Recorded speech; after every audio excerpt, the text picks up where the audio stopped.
Alright, go ahead and unplug the grill and then empty out the pellets. This is a really important step if you don't want to make a huge pellet mess. Next, we're going to undo the 4 bolts that hold on the hopper assembly. Now if you have a bucket or something similar in height, it's really helpful because you can just turn the hopper over onto it and you don't have to disconnect all the rest of the wires. Should take 1 turn of a wrench to loosen up your thermal sensor, and the rest you can just use your fingers. Go ahead and disconnect your old thermal sensor and then connect your new one. Now we're going to put in the new thermal sensor.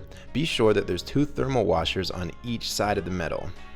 If we don't have 2 thermal washers on each side, it can really affect your temperature readings.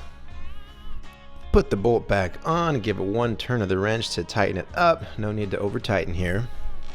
Careful when you do this because the thermal sensor wire is in a really vulnerable spot. So when you put the hopper back on, make sure it doesn't sit on top of the thermal sensor wire or pinch it at all. Reconnect the bolts on the front and the back of the hopper. Don't forget to put your pellet dump door back in. Now plug the grill back in and do what we call a hot start. You're going to hold down the power button for 10 seconds. It'll initially display 0, but then it'll skip to a temperature reading. If that temperature reading is accurate to the air temperature outside, then we're looking good. Your thermal sensor's replaced. Hope you enjoyed the video and you found it helpful.